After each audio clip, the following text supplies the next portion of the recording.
Salve, senhoras e senhores, bem-vindos a mais um podcast do Motoron.com. Eu sou o Leonardo Fortunati. Sou o Diego Dias. Do Bom Falando dia, de boa Carro? tarde, boa noite. Falando de carro não, Motoron. O rapaz lá, o Renato Mário, falando de carro, tá mais um evento pra variar. O bom é que a gente tem que equalizar a altura, né, quando a gente vai gravar aqui. Aqui, ó. Dá uma jogada pra baixo aqui. Vai perder emprego. Troca aí, chama o Thiago pra gravar de volta. Bom, vamos lá. 2 assuntos de hoje no podcast. A gente já coloca aqui, porque às vezes o cara quer ver um, quer ver o outro, né? Sim, já escolhe, você já escolhe. direciona lá no episódio, no corte. No episódio. Ali. Né? Divide por episódio, né? Pro cara ver o que ele quer. Bom, vamos começar falando do Fiesta. Né? O Fiesta não existe no Brasil, mas tem uma história aí por trás, já vamos comentar.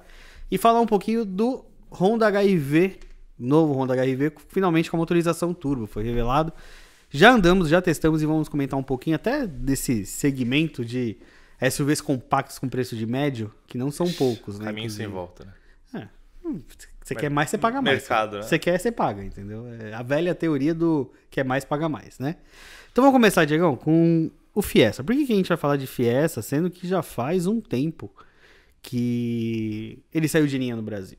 Né? Faz um tempo aí que com o fechamento da fábrica lá de São Bernardo, né, onde ele era produzido. Fim melancólico, né? O fim do melancólico. Fechamos e acabou. É um carro que vendeu bem no Brasil. Acho que foi um dos carros mais vendidos da Ford aí. Ka e Fiesta figuram como os dois principais players.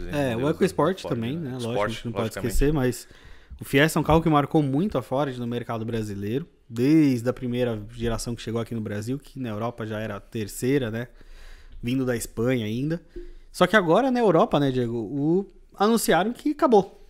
Vai acabar, né? É o fim do Fiesta. Acabou o segmento de hatches na Europa, né? Hatches compactos especificamente. É um segmento em extinção, né? Sobretudo para elétricos, mas sobretudo mais ainda com uma tendência global, né? SUVs estão matando vários segmentos ao redor do mundo. No Brasil não é diferente também. Lógico, hatches compactos ainda tem importância mercadológica na questão de seu carro único familiar e de seu carro de menor preço aí de mercado, né? Mas na questão da Europa, você tem elétricos que supram essa demanda, SUVs compactos, com um preço mais competitivo para o mercado deles, né? Por questão de gosto também. Mas o Fiesta, que era um dos principais carros, né? Um carro que foi muito vendido na Europa, né? Super tradicional. Eles tiveram 2 gerações antes da gente, né? Década de 70. Quadradinho lá, figurava com o Polo como principal concorrente. Eles eram muito parecidos, né? Na verdade, o Fiesta sempre veio cutucando o Polo, né? Na Europa, Polo e Fiesta são nomes muito antes do que a gente viu aqui, né? Tanto que a primeira geração é de 1976. Na época que a gente tinha Corcel e Fusca aqui. Então eles já tinham... Era um carro bem quadradinho, bem diferente, né? E foi um carro... um dos carros que a Ford entrou na Europa, né? Vai lembrar a Ford, a marca norte-americana, mas ela ganhou muita força na Europa com carros diferentes dos Estados Unidos. Sim, postando linha de compacto, né? Então, a Ford teve sempre 2 braços, um nos Estados Unidos, um na Europa. O Brasil sempre acabou misturando um pouco, mas a gente sempre teve um pouquinho mais de Europa. Em resumo, a Ford Europa teve autonomia que a Ford Brasil nunca teve em relação à matriz americana. Mas a gente teve Focus, né? Apesar que Focus também teve nos Estados Unidos. E o Fiesta que chega no Brasil, né, que é a terceira geração europeia, ele nasce em 89 e morre por lá em 97. Se não me engano, o Fiesta, esse espanhol no Brasil, se não me engano, ele foi em 94, 95, até 97, que chega a geração seguinte, né, que a gente chamava de Tristonho. O espanhol entrou depois do fim da Auto Latina, se não me engano, né? Foi durante o final? Foi depois. Após o fim da Auto Latina, eles tinham que trazer um produto atualizado, né? Um carro moderno. Só tinha até então... E nessa época aqui, a Chevrolet traz o Astra, né? Não era um concorrente direto, mas também começa a chegar o Corsa. O Astra belga, né? O Astra belga, o Corsa chega nessa mesma época. Acho que foi até uma forma da Ford brigar com o Corsa, né? Sim, era o que eles tinham pra trazer ali, né? Era um veículo quadradinho, né? O Corsa, né? Pra quem...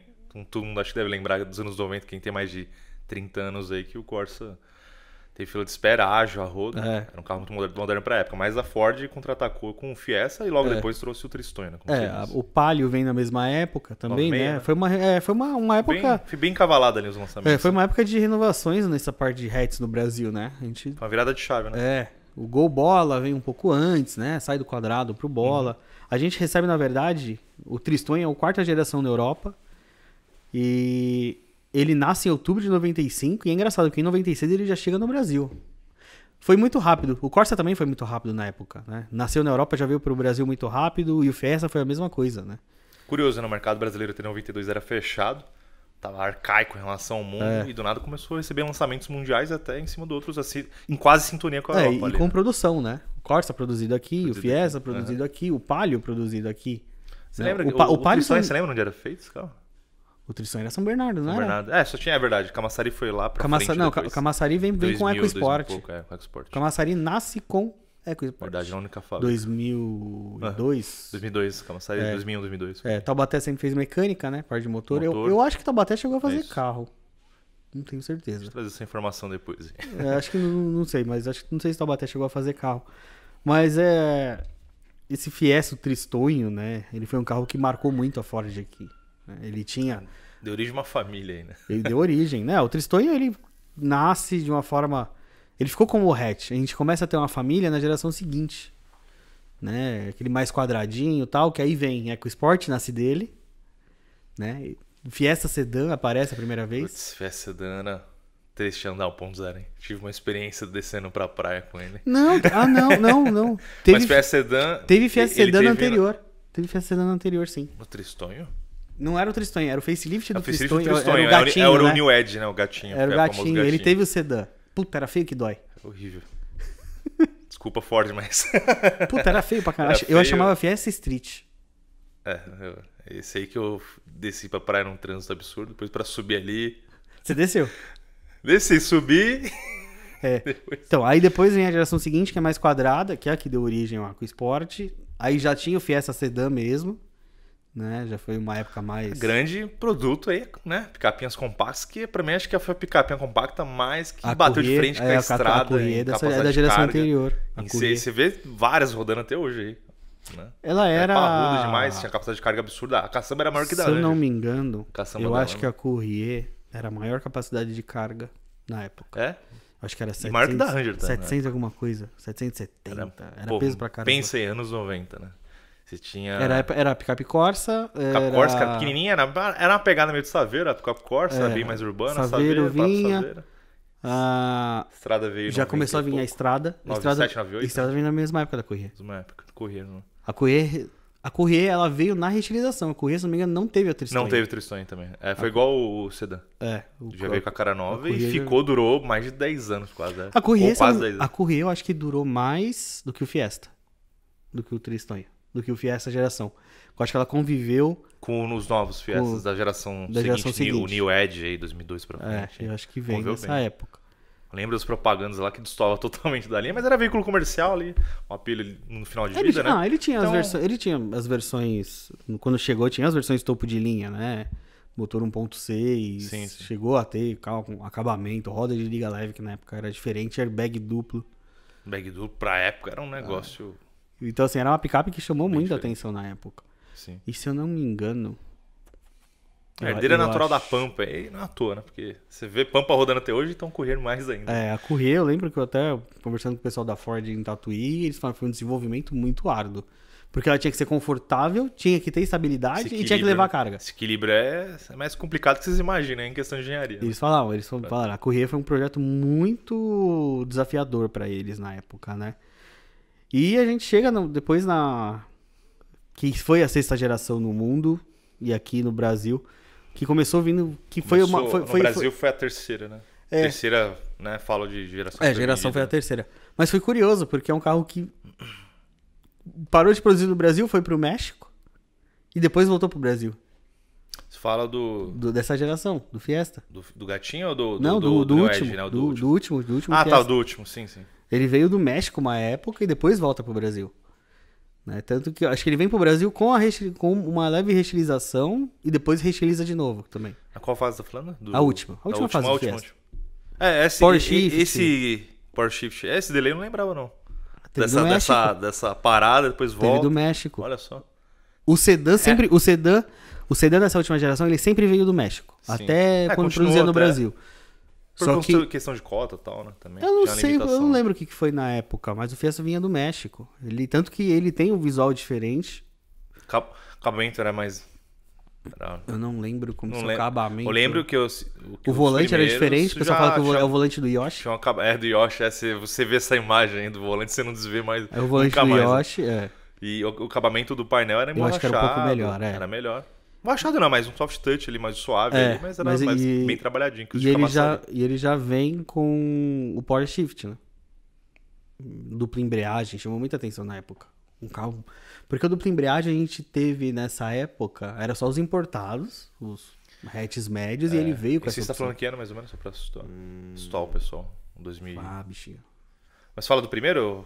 O primeiro da da safra, a primeira que é o safra do mexicano. último, que depois vira nacional, Sim. São Bernardo. Sim, Power Shift. Na época, veio antes do Golf. Que o Golf veio em 2013. Veio Não, antes. ele veio antes, só que já é dupla Tava na embreagem. escola ainda. É 2010, 2011. Ele vem dupla embreagem pra... Acho que até ser uma forma de atacar os hatches automáticos. Que a gente começou na época a ter HB20 e Onix automáticos. Que eram os Né? primeiros aí que Aí fizeram essa proposta. ele concorria já com uma galera acima, que ainda tinha o Polo, mas o Polo era Polo, final de vida, automatizado. né? O Emotion, né? Sportline, não tinha. Eu acho que já não era nem tão final de vida, era um meio perto, a gente tava começando a falar de fim. Começando a falar do fim, Já Mas tinha um ele tempo bom ainda de tinha, mercado. mas ele era um Power Shift, ele não era Power Shift, era o iMotion, né? O Fiesta veio com o Power Shift. E na época que tinha de concorrente, acho que eram os dois, basicamente, era primo. Era... Punto. Falar do Punto. O mas Punto era automatizado, era o Dualogic. Automatizado monoembreagem. Eu acho que era essa turma aí. Porque a gente começou a ver Onix HB20 automáticos em 12. Foi em 12. Mais ou menos essa época, mas eram dois carros mais baratos. Mostrou, aliás, em 2012 no salão. No salão, os dois destaque, os dois juntos. Eu lembro disso aí. Em 12 com os dois juntos. E começou, lógico, venda pra valer em 2013. O Fiesta aí dura até o fechamento da fábrica de São Bernardo, ele vive. Ele teve a polêmica do Power Shift, né? Que deu um problema, um dor de cabeça pra Ford. E era engraçado, porque um pouco antes eles apresentaram o Fiesta com 1.0 turbo, o EcoBoost. Eu fui no evento esse carro, tipo, na Digiar, como que era? Era legal. Todo mundo, o pessoal Eu acho que era o melhor turbo da época. Falavam muito bem, assim. É um motor que a Ford... Hoje não tem mais Ford produzindo no Brasil, mas era um motor que eles poderiam ter investido aqui. Porque ele veio na época que veio o Up, com o TSI. Eu lembro que eu fiz com o Dani, a gente fez as fotos do Up com o Fiesta. Acho que era um azul, não era um EcoBoost? Não? Era um EcoBoost azul azulão, e a gente fez com o Speed Up na época. E, cara, era um carro bom, motorização turbo, tanto que é um carro que aí na reestilização manteve um pouco do turbo, mas era um carro que até hoje, se você procurar usado, é um carro que tem um bom preço para um 1.0 turbo automático. Né? Tudo bem, tem a questão do Power Shift, mas... Esse aí teve necessariamente o recall, aquele chamamento que você podia fazer uma troca? Do Power Shift, não, todos eles. Todos mas tiveram, eu sempre ouvi que o EcoBoost dava menos pau de Power Shift do que os 1.6. Eu não sei porquê. Curioso. Pode ser até uma evolução de câmbio. Eu lembro que na reestilização... Era Getrag essa caixa, hein? Lembra? Eu não recordo. Era um fornecedor, mas agora eu não lembro exatamente. Acho que era Getrag. Mas eu lembro que na reestilização, que foi o fim do Fiesta, a gente perguntou do câmbio, eles falaram então, a gente resolveu, mexeram um monte de coisa no câmbio. Que, se eu não me engano, o que dava problema era uma infiltração X que ferrava as embreagens, não sei o quê. Trepidação, esquentar. Então eles tinham corrigido isso, chegaram a corrigir na reestilização e realmente o carro tinha ficado melhor de câmbio.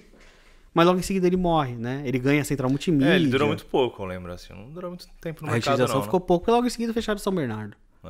A utilização, a última, né? A última, que tu mexeu lanterna, mexeu um pouquinho do A interior. utilização meio que piorou o carro. Aí durou um ano e meio, isso. Não, durou pouco. Bem pouco. Mas é engraçado, o Fiesta é um carro... Essa geração do Fiesta, essa última, é um carro muito bom.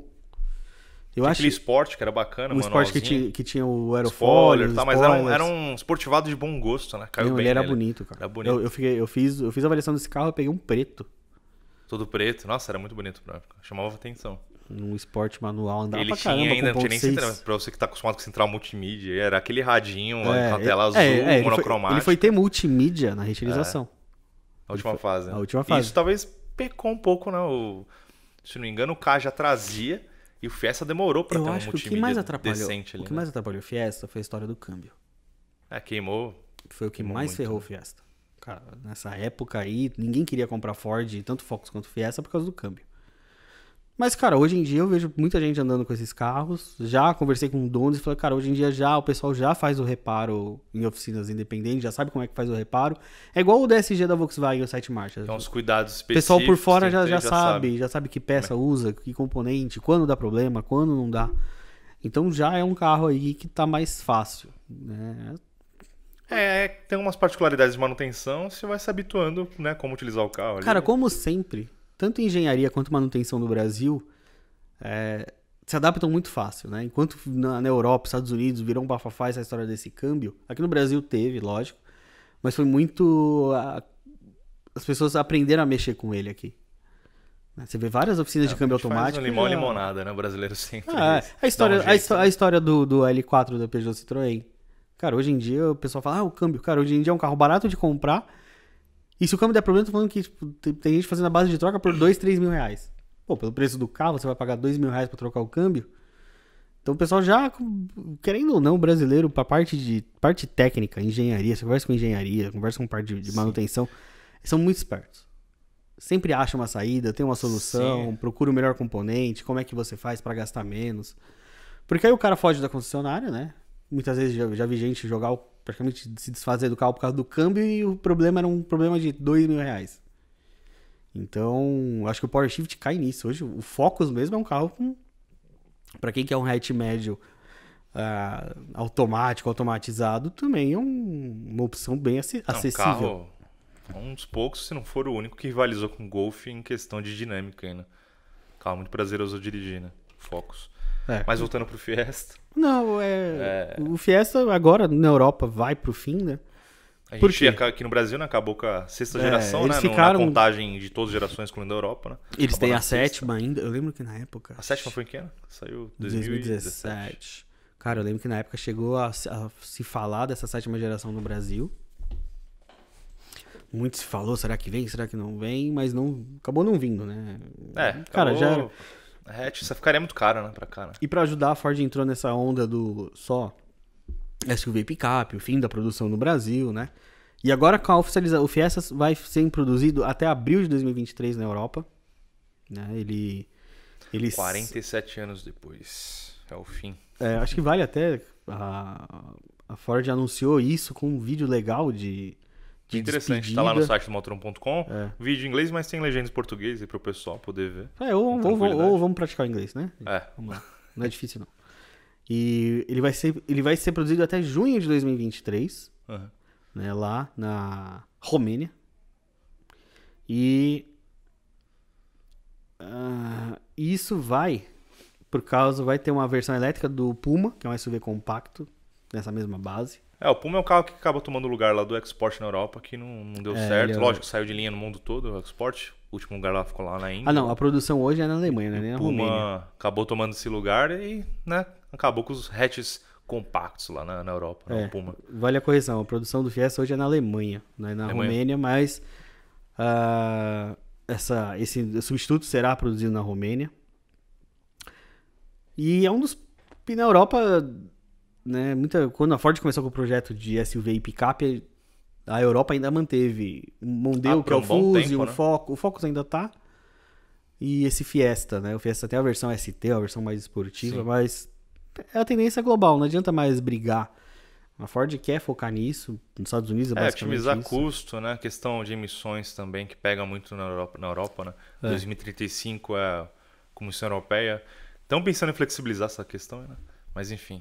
De emissões, mas que pega isso, já está se adiantando ao movimento já, né, de legislação. E esse complexo do Fiesta, lá na Alemanha, ele vai virar um centro de eletrificação, onde será fabricado um novo SUV médio 100% elétrico.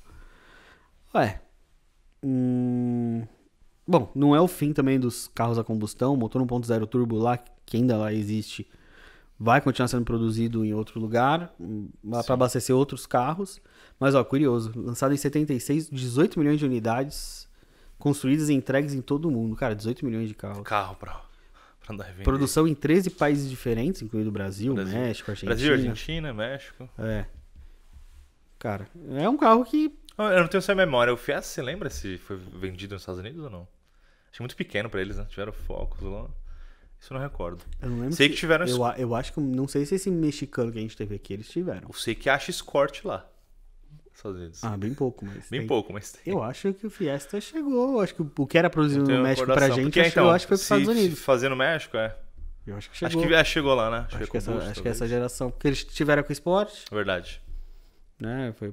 Mas lá o mercado, né? Lá pra eles é subcompacto. É né? Tem patinete, né? Patinete. É carro pra andar no shopping, né? Aqueles A carrinhos vaga lá. normal lá do shopping cabe americano dois. cabe 2 Fiestas. né? Então, Mas é isso. o Fiesta se despede do mundo.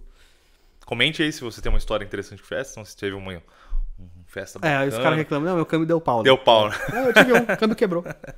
E agora vamos mudar. Vamos falar de Próximo assunto. HRV Turbo. Né? Vocês Uma coisa que eu acho engraçada, né? O pessoal criticou 1.5 aspirado, finalmente o turbo. Não. A questão é a seguinte, né?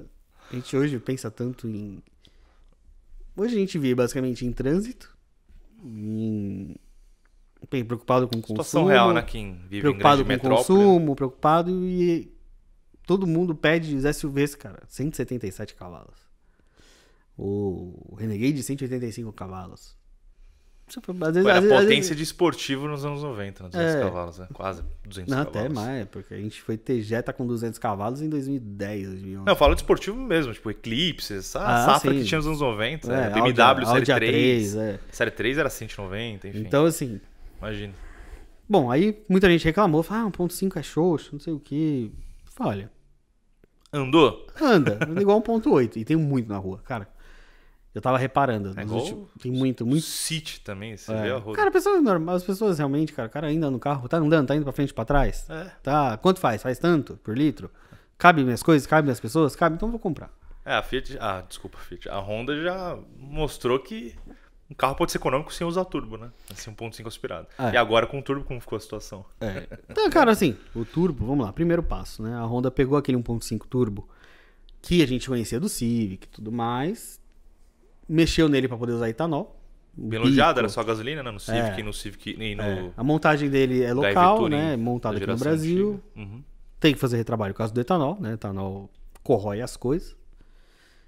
Mexendo na parte de turbo, tudo mais, cresceu potência, cresceu torque, né?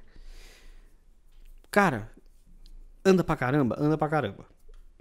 Mas o consumo é ok. Não vou dizer que é um consumo bom, porque às vezes a gente espera mais, né? Ainda mais quando você compara com o próprio 1.5 aspirado.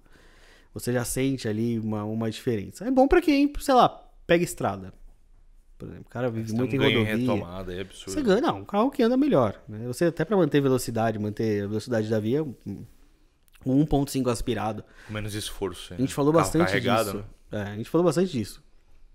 Quando você põe peso, põe realmente uma retomada, uma coisa, o 1.5 vai reclamar. O turbo não, tem torque. É o uso normal, não. Carro familiar, vai estar com a família lá, 5 lugares, 4 lugares, mala. Só que tem a questão que você vai pagar pelo que tem mais. Qual a né? diferença? Chega a 40 conto, né? 40 mil. Mesmo porque, por exemplo, segmento, né, da faixa dos... Porque, ó, se você comprar vamos falar, o EXL mais completo. Né? Vou comprar o EXL 1.5 aspirado, 150 pau. O turbo, 185 Vamos ver aqui os... 185 mil. Vai de 150 a 185 mil essa diferença de preço. É muita coisa. Tem gente que paga? Tem gente que paga. Mas o cara vai... o cliente fiel Honda ali, né? É que esse HRV, eu acho que ele deu uma neutralizada, né? O visual, por mais que seja bem mais moderno que o anterior. O anterior, até você, né? Quando você pegou o teu aspirado, você completou, né? Você fez esse teste. Da reação das pessoas na rua, né? O outro chamava muito mais atenção na rua do que esse. Eu ainda acho o outro mais bonito e uma identidade muito mais forte. Esse é mais genérico. Não chega a ser genérico, mas ele é mais discreto. Mais discreto, né? O anterior, eu lembro que chegou... É que ele chegou junto com o Renegade, que era um quadradão. Era 2 mundos diferentes ali. Um era quadradão, o outro vinha já era quase meio coupé, a maçaneta na coluna.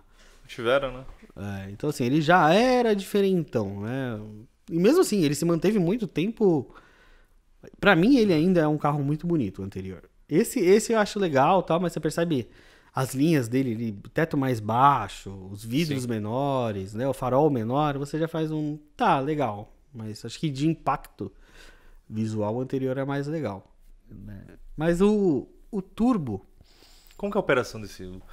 O CVT é parecido com a Trabalho operação? iguais. Parecido, bem suave. É. Simula, né? Esse Pessoal, novo- o que é essa 7 marchas CVT? É a simulação, né? Virtual. Ah, mas na real, quem usa simulação de marcha, cara, no CVT? Nem... Na prática acaba nem esquecendo de aleta. O carro trabalha bem ali. Quando, a gente se preocupa com um carro com operação de câmbio manual quando o câmbio é ruim. Porque você tem que ficar lá brigando com ele. Brigando. Quando é um câmbio que trabalha bem, você nem esquece, cara. Você deixa ele lá e fala, mano, trabalha aí, fica quieto. E tanto no aspirado quanto no turbo, esse novo CVT da Honda ele é muito bom. A Honda soube trabalhar o CVT deles, essa geração. Eu achei que assim, é caro. É caro. R$185 por um carro daquele tamanho, é. Ele bate muito nos SUVs médios, mas de entrada. Aí, né? De entrada, Então, entrada e até um pouquinho intermediário, mas não oferece os equipamentos. E desde que o carro é carro, que existe a coisa. Eu posso comprar um maior básico ou um menor completão. Sempre a eterna discussão, né? Então, assim, vai do gosto, da necessidade, o que prioriza mais espaço, quer um carro mais equipado, vai muito do perfil do cara, eu quero um né? motor. Porque, por exemplo, o próprio HRV, o turbo tem acerto de suspensão mais firme, direção mais firme. Barra estabilizadora, né? Barra estabilizadora mais grossa. O carro é todo, de parte dinâmica do carro é bem diferente. Então, a Honda falou, o cara que vai comprar o turbo, ele quer um carro com uma calibração de suspensão diferente. O escapamento não aparece ali no meio do carro, né? Igual a geração anterior, lembra? Que foi uma adaptaçãozinha ali. O silencioso, né? O abafador intermediário, eu acho que... Não, ele tem as duas saídas de escape atrás. É que essa nova geração da HRV, quando você olha por baixo, ele tem umas barras e tal. Sim. Umas coisas estruturais que... Pra quem ainda não viu, a grade, né? Muda, né? A grade muda. A grade... A lanterna traseira é fumê. É fumê, a grade não são os frisos, né? Sai em pontos, 3D. Pontos. As duas saídas de escape na traseira, a roda de liga leve é diferente. Roda é maior, se me engano. Não, é 17. É 17 só também. muda o desenho. Mas que dá uma impressão de ser maior, né, pelo desenho. Porque o desenho da aspirada é até meio, sei lá, meio sem graça, eu acho. E sei lá, não combina com o é carro. toda escura. Não ajuda, né? Essa do Touring, ela é diamantada. Dá uma Cara, o carro é bonito. De porte diferente. O carro é bonito, anda pra caramba. Eu acho que mesmo custando R$185 mil, o aspirado, que nem que os queridos especialistas sempre falaram, vai vender nada, tem fila de espera. Tá aí, né? O mercado é o que dita, né? O cara do turbo vai pagar mais, vai levar o carro com mais potência, com mais equipamento. Tem a versão Advance que é um pouco mais barata, mas, cara, eu acho que às vezes pela diferença de preço o cara já vai pra Touring, né? Tampa traseira elétrica. Sim. Tem uns já tem umas mimos coisas ali a que o mais cara, que- nessa faixa, ele já vai querer. O cara já paga. Fala, mano, dá o Touring logo aí, Sim. tá tudo Você certo. pensando em revenda, né? Apesar que é Honda, né? É, Honda O cara você não vai falou, se eu quero preocupar, vender, né? tá bom. Vende. Sim, no outro dia já vendeu. Tô pensando em vender, já vendi. A Honda é complicado nesse ponto. E esse aí. carro deve absorver, né, até a chegada, né, do Civic, que vai atrasar. E vai Civic vai- ele eu vai acho- absorver bem os clientes Eu- antigos do Civic, né? Ele não, mas os RV vai. Os RV ano que vem vai pegar esses clientes do Civic, que não vão conseguir mais comprar Civic. Vai ter o SUV do Civic. Como vem do México, vai vir mais barato. É mais barato, que o né? Civic, né? Carro maior, né? Porte. O cliente do Civic é mal acostumado pra caramba, né? Ainda mais o cara do cliente do G10, ele é mal acostumado. Pegou um dos melhores Honda Como disponíveis. te disse naquele teste, né? Teste em trio lá em equipe que a gente fez, né? Ué, Na despedida lembro dele, foi um dos dele. melhores carros Um dos feitos melhores no Brasil, carros, disparado, assim. Não, com certeza. Mas acho que o cliente do Civic vai ser os RV. Mas Se o você cara acha que tiver o- grana, vai comprar o híbrido. Mas Mas o HRV Turbo, você acha que ele não pega um pouquinho dessa... Sei que a proposta, né, diferente. Eu senti, assim, uma evolução, talvez, a posição de guiar, que já era boa, né, no anterior. Nesse carro ele ficou... Tá bem baixo ainda até, assim, comparado... Isso mas comparado, mas logicamente, os SUVs o cliente concorrentes. né? Civic vai olhar acabamento, vai olhar... Os detalhes, né? O cliente do Civic, não sei se ele é o cara que vai para um SUV assim. Mas que ele vai olhar talvez os RV ano que vem. Pro HRV ele ainda tá meio, não sei não, sei lá. O cliente do Civic ficou muito mal acostumado com o G10. O erro da Honda foi não ter nacionalizado essa nova geração. Vamos ver como é que vai ser o híbrido, né? Eu não tô falando que é aí pra... Talvez venha, acho, do Canadá, né, se não me engano. Não, Tailândia. Tailândia? Tailândia, porque eu acho que no Canadá é produzido apenas o hatch. Só o hatch, né? Acho que é hatch. 35% de imposto de importação, margem... Apesar que vem como híbrido. Tem um abatimento ali de imposto, é verdade. então. A taxação é bem menor. Mas se preparem pra pagar R$200 mil num Civic. Certo? É o novo mundo. Chega, vai. Vamos. Bom, não tem Renato Maia, né? Não veio Maia, não tem Maia. Maia foi passear. de novo. Só passeia. Até são os demandas do... Você já foi no passeio? De pra lá, assim, né? E não tem propaganda do Falando de Carro, mas então vai ter nossa. Entra no nosso canal no YouTube. Motoron.com. Quem quer ver os números de teste do HRV, tá lá, a gente testou. E lembrando, testado, lugar certo. Pista plana, bonitinho. Também tem vários outros vídeos, várias outras avaliações. Tem o Semana com nosso animal de grande porte. Aqui. Semana Motoron, sabadão, né? Sempre às 11 da manhã. Né? Às vezes é o Diego, às vezes é o Thiago. Essas variações, tudo você acompanha de resumo semanal, tudo que ocorreu. Se você ficou perdido na semana, nos últimos dias de lançamentos, tudo você confere no Semana Motoron, um resumo caprichado pra vocês. Aí. E é isso. Vemos vocês na semana que vem. Fica aqui, um abraço e até lá. Valeu, até a próxima.